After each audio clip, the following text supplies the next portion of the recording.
Inilah generasi pertama daripada Wali Songo. Tak ada seorang pun Wali Songo datang berasal daripada Jawa. Semua daripada luar. Ini Wali Songo yang sejarahnya tidak tulis. Wali Songo dia dikenali di Jawa dengan nama Kampung Klaten, sebab dia bawa nama asalnya Kelantan ke Jawa. Klaten namanya. Di Jawa ada Gresik, itu tempat asalnya petani. Ada masjid Gresik dia petani. Itulah sebabnya di Jawa dengan Kelantan ini banyak persamaannya. Sebab nama-nama di Jawa kebanyakan ambil daripada petani dan Kelantan. Sebab itulah asalnya Wali Songo. Yang orang Jawa sendiri tidak tahu asal usul Wali Songo yang mereka banggakan. Dan dia juga berkahwin dengan Empire Cermin Kelantan Purba yang disebut oleh seorang yang dia kata Kelantan belum wujud. Kelantan wujud sejak kurun yang ke-8. Oleh sebab itu Wali Songo pertama Maulana Ibrahim, Masjid Kapal Laut Kelantan. Ini masjid yang tertua di negara ini. Masjid ini sangat tinggi tiangnya sehingga Sultan Muhammad boleh masuk dengan gajahnya dan ikat gajah di bawah masjid ini. Masjid ini kemudian diruntuh sebab terletak di tepi sungai dan dipindahkan di Napuri. Sekarang dibina kembali di Napuri. Ini masjid pertama dibina oleh Wali Songo. Wali Songo meneruskan apabila diutuskan, dia perintah oleh Sultan Osmania supaya pergi ke Jawa dan dia bina masjid yang sama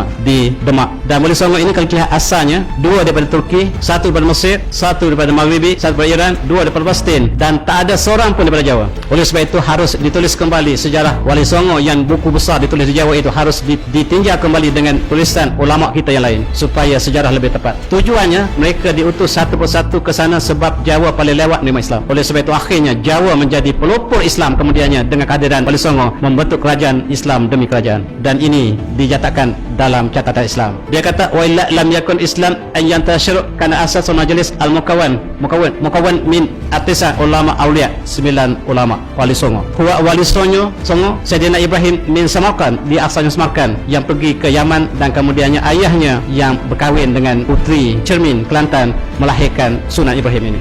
Ini dicatatkan dalam sejarah yang kalau kita cross check kita akan dapat maklumat yang lebih luas. Tapi sayang mereka hanya merujuk satu sumber pula sumber Belanda yang memang tidak boleh kita justifikan kebenarannya. Dan oleh sebab itu kerajaan Hindu telah lenyap, Jawa telah lenyap, kerajaan Hindu, dan muncul kerajaan Islam demi Islam, termasuklah kerajaan Demak, Banten, lain-lain muncul satu persatu dengan kehadiran Wali Songo, dan peranan Wali Songo di Jawa sangat besar. Orang Jawa masih pakai kain batik macam orang Kelantan sampai sekarang. Itu tandanya hubungan yang sangat erat. Begitu juga kita lihat bagaimanakah dua bangsa ini dalam sejarah petani mengatakan hubungan yang sangat dapat. Kapal yang dibina namanya Jong dibina di Terengganu. Jong ini dibina asalnya di Terengganu, ditempah oleh semua pengembara dunia yang asalnya Terengganu. Yang inilah yang ada di Jawa. Kita lihat dari segi perkapalan kita lah mempunyai teknologi yang sangat tinggi. Jong ialah kapal yang terbesar dunia. Kemudian orang Cina datang, mereka meniru kapal Jong dan Barat memanggil Jang, dan Barat mengisytiharkan kapal Jang dibina oleh orang Cina asalnya. Kajian menunjukkan orang Cina pinjam istilah Jong daripada orang Melayu. 7 Jong masuk Kuala, anjing masih bercawat. Itu peribahasa Melayu menunjukkan Jong ialah bahasa Melayu asal.